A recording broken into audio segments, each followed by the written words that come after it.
A large portion of the Jewish nation has returned to its homeland, but the heart, soul, and mind of much of the Jewish nation are still in exile mode.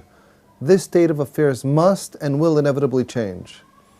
This is Torah Nation TV from Jerusalem, and we are speaking with the head of Machon Shilo, Rabbi David Bar-Hayim. Shalom, Rabbi Bar-Hayim. Shalom. Is one obligated nowadays to fast on minor fast days such as the 17th of Tammuz or the 10th of Tevet? Despite the inclination of some to immediately make the connection between this kind of question and Reform Judaism or Conservative Judaism, or even perhaps very left-wing Modern Orthodox Judaism, the truth of the matter is that this is a very legitimate and real question, and it is not in any way a new question. This question was first raised 2,500 years ago, and it appears in the Tanakh. For those who are unaware of this fact, we shall read now a few words from Sefer Zechariah, the prophet Zechariah, in chapter 7, where it describes the fact that certain Jews in Bavel, in Babylonia, sent the following question to the Kohanim and the teachers of Torah and the Nevi'im, the prophets in Eretz Yisrael, who had already been able to return to Eretz Yisrael at that time.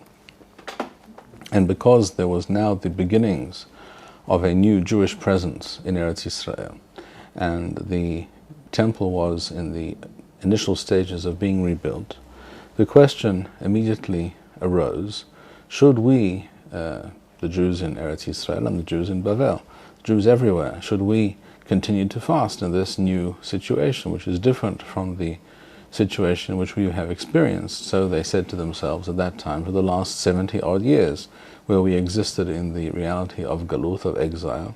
There was no Jewish presence in Eretz Yisrael. There was no Mikdash and no apparent move in that direction to re-establish the Mikdash, and therefore, now that the situation has changed, are those fasts to be re-examined?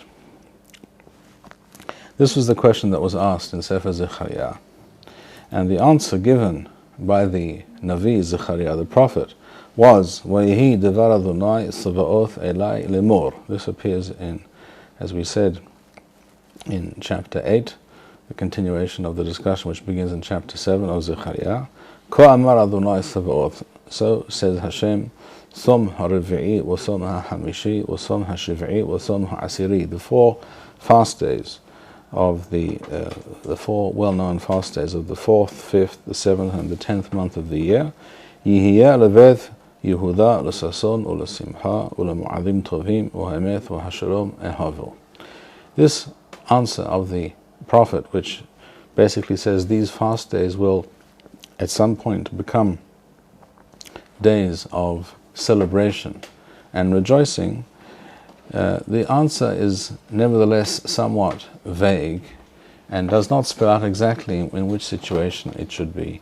So it should be a day of fasting, in which situation it should be a day of rejoicing, and therefore this verse in the book of Zechariah is the basis for a discussion in the Talmud Bavli in Masechet Rosh Hashanah Daf Yud Heth. To fully understand what the discussion is all about, we need to understand and first familiarize ourselves with the Mishnah. The Mishnah states in Masechet Rosh Hashanah Daf Yud Heth Amud Aleph, Al Shisha Hodashim HaSheluchim Yoseim.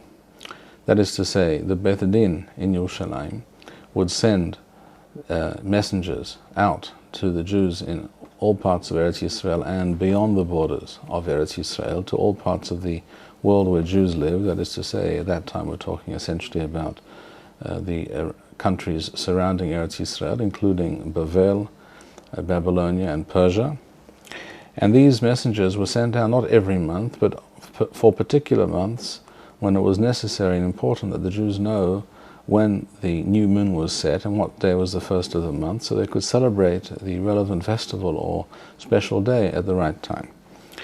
And then it goes on to say, for the month of Nisan, the first month of the year, messengers were sent out. Why? Because in that month we have the Chag of Pesach, of Passover, and everyone has to know, of course, if Passover is this day or the next day. And therefore we have to have precise information. And also, Al-Av, for the month of Av, Mipneh HaTa'anith, because of the fast on the 9th day of Av. For that reason, people have to know which day they must fast on. Al-Elul Mipneh Rosh Hashanah, people have to be told about Rosh Chodesh Elul, so they will know on Rosh Hashanah, which is the first day of the following month, when that will be. Al-Tishrei Mipnei Takanat HaMu'adot, for the month of Tishrei, messengers are also sent out, so that people will know when Yom Kippur will fall and when Sukkot will fall. Al-Kislev Mipnei Hanukkah, the month of Kislev, so people will know which day is the first day of Hanukkah, the 25th of Kislev. While Adar Mipnei Purim, and the month of Adar, Shluchim also are sent out, so that people will know when Purim needs to be celebrated. And the Talmud asks the very obvious question, what about other fast days? Why is it only for the month of Av, where we must fast on the 9th of that month, Tisha B'Av, that messengers are sent out to announce when Rosh Chodesh, when the new moon was established? What about other fast days? What about, for example, the 10th of Tevet? Why is the month of Tevet not announced to all the Jews so they know which day to fast on? The same could be asked and is asked by the Gemara for the 17th of Tammuz, for example.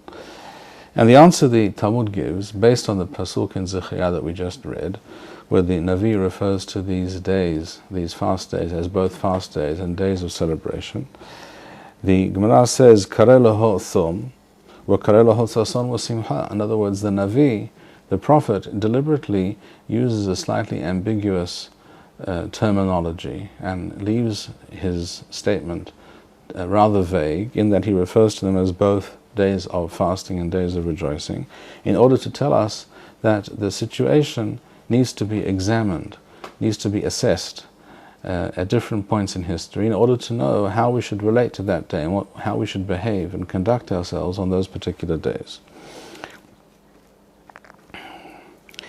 And then the Gemara goes on to say as follows. The final conclusion of the discussion is the statement of Rav Papa.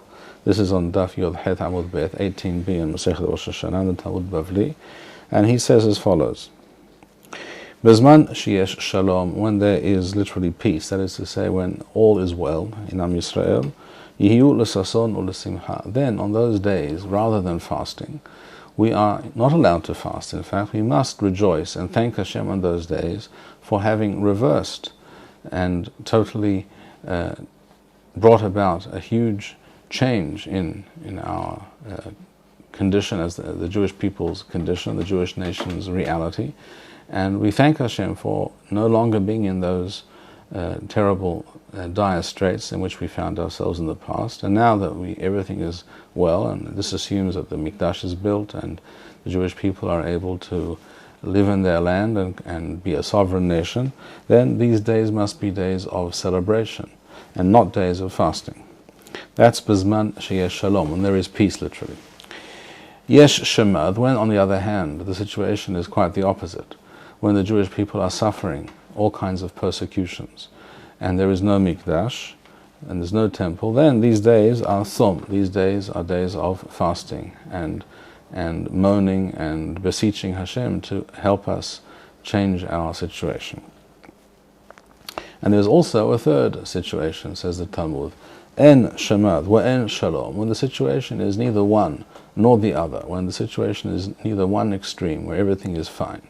On the other hand, it is also not a situation of galuth and everything is dark and there is no hope and nothing has changed from the worst of our periods of history. In that situation, Rasu mithanim, if they wish, they may fast. Rasu and mithanim, and if they do not wish, they do not need to fast. In other words, on those days, the fast days become optional. They can either be kept by the individual as a fast day, or the person can choose not to fast on that day. But these are no longer national and fixed obligatory days of fasting and mourning. The Gemara then goes on to ask another obvious question. If that is the case, if for the 17th of Tammuz, for example, or the 10th of Tevet, for example, no messengers are sent out from Yerushalayim to announce to the Jewish world which day was fixed as the new moon, as the new month, in order that they should be able to fast on those days. Why do we send out messengers at the beginning of the month of Av so that people will know when Tisha B'Av falls so they can fast on that day? Why is that day also not mentioned? Why rather is that month of Av mentioned in the Mishnah as a time when messengers are always sent out? Because surely this should also be the same as the other fast days. In other words, that in certain situations it is obligatory, in other situations it is quite the opposite. One must rejoice and celebrate on that day. And in other situations it is left up to the individual to decide how he will behave. So the Gemara answers that Tisha B'Av has a different status, because Tisha B'Av is a particularly difficult and bitter day for the Jewish people because of many tragedies and calamities that occurred on that day, and therefore it is only when the situation is truly as good as it could be, as we would want it to be, and there is nothing lacking in our reality, where there is a Mikdash and the Jewish nation is a sovereign nation in its land, and the situation is good.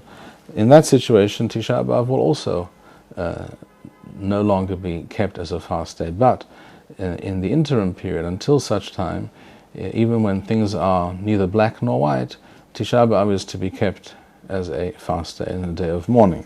And therefore we always send out messengers for the month of Av, but not for the other months where fast days occur. The Talmud speaks of two extremes, Shalom, which literally means peace, and Shmad, which literally means persecution. How are we to understand the term Shalom? To what reality does this refer? That is actually a very good question, because we find somewhat different explanations or interpretations of this term amongst the Rishonim. Rabbi Hananel, for example, and others following his footsteps, such as the Ramban, explain that Shalom refers to a situation where the Beit Mikdash exists, where there is a temple. And that's all they mention, that's all they refer to. One should mention that if there is a temple, this also implies that that at least part of the Jewish people, if not more than that, resides in Eretz Yisrael. This does not necessarily, on the other hand, one should point out, this does not necessarily imply that the Jewish people are a sovereign nation. We do know, for example, that during most of the period of the Second Temple, the Jewish people were living under the subjugation and the rule of foreigners, initially the Persians, and later the Greeks, and later the Romans, and yet there was a Mikdash, there was a temple. So one could make the claim that, according to this interpretation, it all depends on whether there is a Mikdash or not. On the other hand, we have the interpretation of Rashi. Rashi says, "Sheyesh Shalom she'en yad hagoyim takefa al Yisrael." In other words, Rashi says that the Jewish people are not living under foreign subjugation, under foreign rule, and they are a sovereign nation. This also implies, of course, that they are a sovereign nation in their own land. There is no real meaning or significance or value to being sovereign, so to speak, in a foreign land, which is essentially a reality, a situation that never has existed and could never really exist. The Jewish people can only be a sovereign, independent nation in their own land. And therefore, when Rashi speaks about the Jewish people being sovereign and independent, he obviously refers to the Jewish people living in their land and not elsewhere. Rashi doesn't explicitly mention, in those few words, does not explicitly mention the existence of the Mikdash or the lack thereof. But it is true that a few lines before, Rashi does mention that when there is no Mikdash, then all these fast days are to be commemorated and kept as days of mourning and fasting. So it seems from Rashi that these things go together. In other words, and this is also very logical, that normally one would imagine that if the Jewish people are in their homeland, and certainly if they are independent and sovereign, there would obviously be a Mikdash. Why would there not be a Mikdash? In other words, Rashi could never have envisaged the extremely strange and in fact mind-boggling situation which we have today, when the Jewish people are a sovereign, independent nation in their own land, not ruled by others, not living under foreign subjugation, and yet there is no Mikdash. This is apparently something Rashi, and I imagine none of the Rishonim, had ever imagined could possibly exist. And Rashi's interpretation is not unique. In fact, it's implied in the words also of other Rishonim, such as the Rashba. The Rashba writes, "B'zman sheyesh shalom, yiyu l'sason u'lesimcha, pirush b'zman sheyesh shalom sheYisrael shuruyim al admatam." When the Jewish people are living and residing in their land. Again, this implies that they are living under their own sovereign rule, and this again implies that there must be a mikdash. This is the assumption, I think it goes without saying, that the Rashba is implying here, and this is again, as we said, what Rashi implies. So according to Rashi and other Rishonim such as the Rashba and the Ritba, our present situation, despite the fact that we are a sovereign nation living independently in our own land, our present situation is not apparently what they had in mind, because it was obvious to these Rishonim, as it should be obvious to all of us, that if we are a sovereign nation in our own land, then we should also have a mikdash. And the very strange and surrealistic reality in which we find ourselves today, that we are here as a sovereign nation and yet we are without a mikdash, this is something that would never have occurred to anyone. At any rate, these are the two extreme situations based on the different interpretations of the different Rishonim. The situation on the one hand called Shalom, that is to say when things are as they should be, a situation of peace and completeness and wholeness. On the other hand, the situation of Shemad is the diametrically opposed situation, where the Jewish people are persecuted, particularly even if it's in their own land, and even more so, particularly so if they are living in exile, living in as the Rashba writes, when he describes the situation of Shemad, the Rashba writes, "But she Yisrael be'eretz ha'oyev," when they are living in the land of their enemies, that is the situation of Shemad. The third situation, which the Talmud describes, the intermediate situation of En Shalom or En Shemad, where the situation is neither white nor black, but grey, and there are different shades of grey. But in general, En Shalom or En Shemad refers to a situation as, for example, the Rashba writes, the Jewish people are living Be'eretz ha'oyev, in the land of their enemies, in the exile. They are certainly not an independent sovereign nation in their own land. On the other hand, they're not being persecuted in any particularly ferocious or terrible way. They are allowed to live as Jews, but they are living in exile with everything that this implies. That is the situation of En Shalom, or En Shemad. The situation is neither all good nor is it all bad. And this is the situation that existed for many centuries in much of the Jewish world, particularly during the time of the Geonim. We're talking here about the 7th, 8th, 9th, 10th centuries, shall we say. At that time, we find that all the Geonim refer to the Geonim, of course, are the heads of the yeshivot in Bavel at that time. They all refer to the situation the Jewish people find themselves in at that time as the situation of En Shalom or En Shemad. And just to prove this point, let us quote from a couple of those sources. We find in Teshuvot HaGeonim Ginzei Kedem Helek Gimel, page 43. He says as follows: B'zman hazeh b'daroth halalu she'en shemad v'lo shalom. At this time in history, this is written by one of the Geonim, we don't know which Gaon. At this time, at this point in history, she'en shemad v'lo shalom, it is neither one nor the other. Rasul mithanim v'lo rasul en mithanim. At this point in time, it is optional, and therefore hilukach shaloshet samot, the three of the fast days, as opposed to the fourth, which is Tisha B'Av, that is to say Asara B'Tevet, the 10th of Tevet, and the third of Tishrei, Tzom Gedalia, and the 17th of Tammuz, Shiva Asar Tammuz. Those days, Mi she'eno roseh losum en b'chach kelum, he who does not wish to fast on those days, that is not a problem. We'eno mechuyav b'hem, he's not required to fast on those days. So says one of the Geonim in one of the teshuvot that we have before us. In another source, Sharei Teshuvah Siman Ayin Zayin, number 77, it says something similar.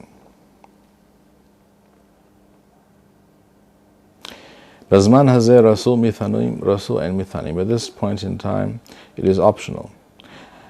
And it is only Tisha B'Av. Tisha B'Av bilevad hu de'iteh chova. It is only Tisha B'Av that is a chova. The other days are not a chova. So says one of the Geonim in Sharei Teshuvah Siman Ein Zayin. And the same appears in Shiburei Leket Siman Reish Ein Het, and there are other sources. So we see at this point in history, it was plain to the leading halachic authorities of the time, even though they were living in the Galuth, in exile, seeing that the Jews were allowed to live their lives as Jews, more or less in peace, more or less without significant persecution and tribulation. Therefore, this was considered en Shalom, where en Shema, this is neither a situation of Shalom, and neither is it a situation of persecution. And on those days, therefore, at such times, these 3 fast days are optional. If that is the case, how did it come about that the 3 fast days were universally kept as days of mourning and fasting?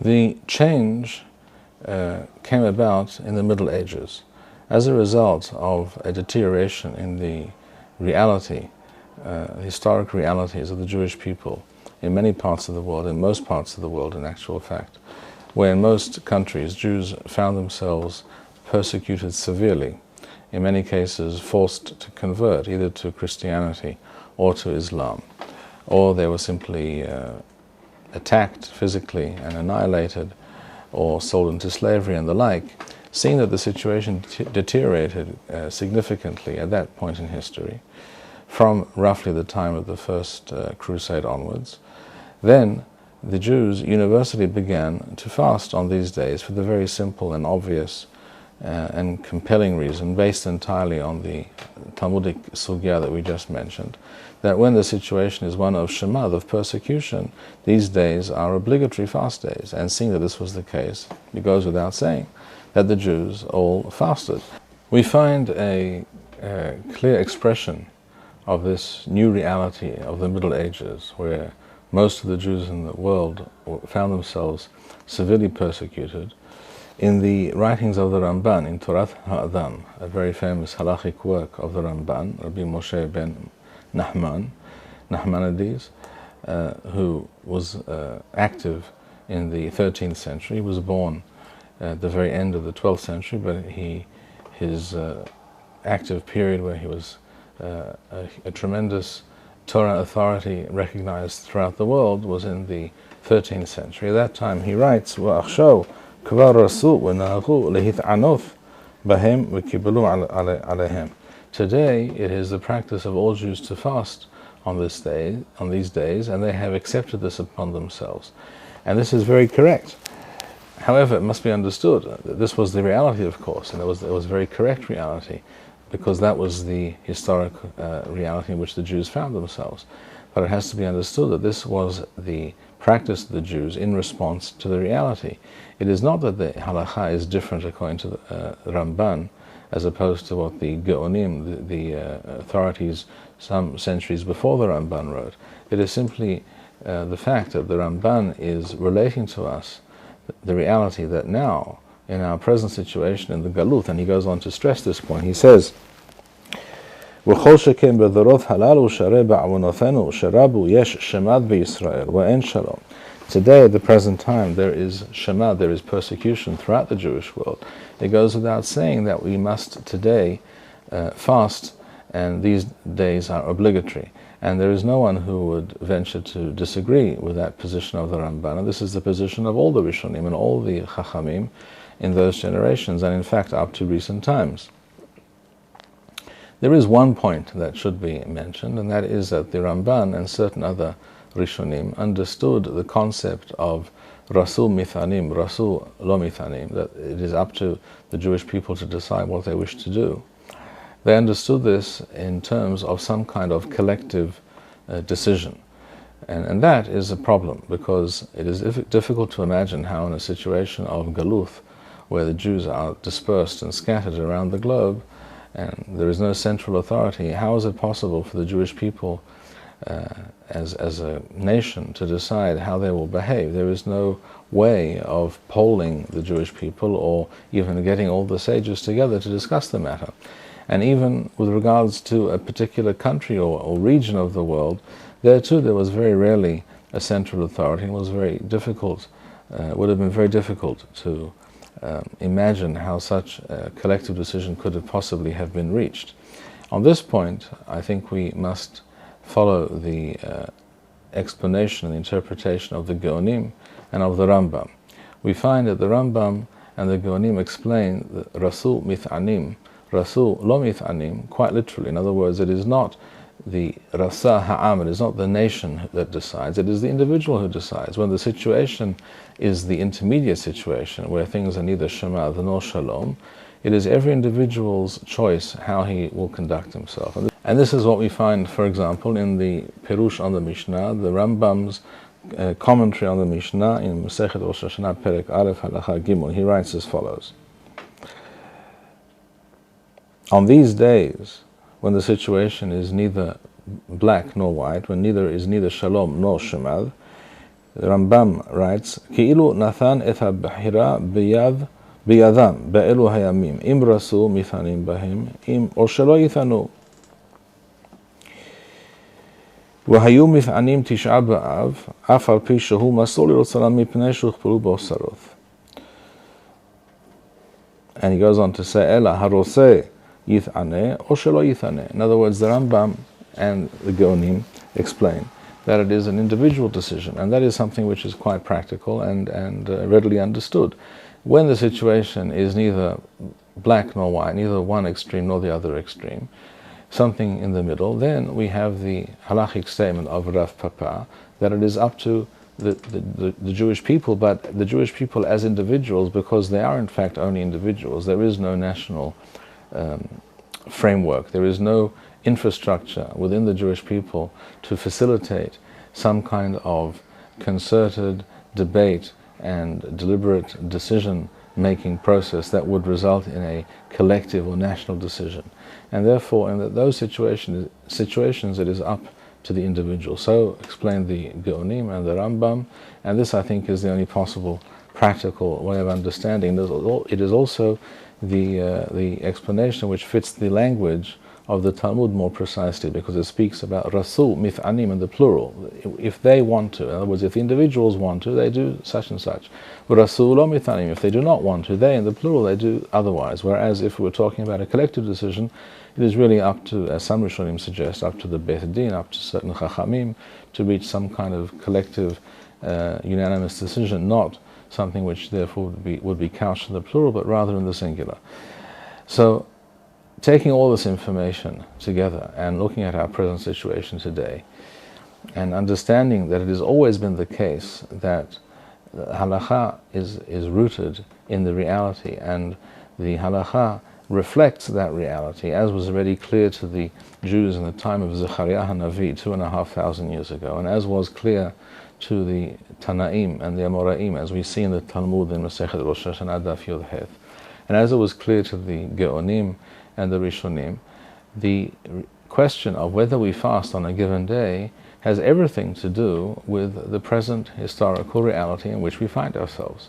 So if we examine our situation today, we see that the Jewish people is, for the first time in 2,000 years or more, the Jewish people is an independent, sovereign nation living in its own land, and therefore at least one of the major prerequisites for defining our situation as one of Shalom certainly exists. That is the definition and the prerequisite that we are living in our land, Ashruim al Admatam, as the Rashba writes, we are living in our own land, not in the land of our enemies, and we are not controlled or subjugated by foreign rule, as Rashi writes, She'en Yad HaGoyim Takifa al Yisrael.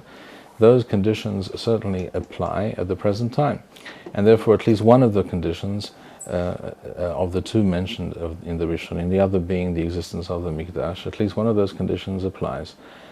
As for the Mikdash, unfortunately, we must admit that our situation is still far from what it should be, very, very far from what it should be. And therefore, this is a classic situation. Our present situation, at this point in history, is one of En Shalom, or En Shemad. And therefore, the halachic requirement, or the definition, the formula of the halakha regarding how one behaves on these days at the present time, is exactly as mentioned in the Talmud, Rasul Mithanim. If an individual wishes to fast, as the Ramban wrote in his Perush on the Mishnah, he may do so. Im Rasul lo mithanim, if they do lo Rasul lo mithanim, if they do not wish to, the individual does not wish to, he does not have to do so. And that therefore is the halachic status of the 3 minor fasts at the present time, as opposed to the 4th fast day, that is to say Tisha B'Av, which at this time still unfortunately remains an obligation. Thank you, Rabbi Bar-Hayim. We would like to encourage our viewers to share these videos with friends and send in your responses. We would also like to suggest the following opportunity to our viewers. If you identify with Rabbi Bar-Hayim's message and would like to sponsor or dedicate a video interview with the Rabbi in honor or memory of a loved one, if you would like to obtain Birkon Nusach Eretz Yisrael or invite the Rabbi for a speaking engagement, please email us at office@machonshilo.org.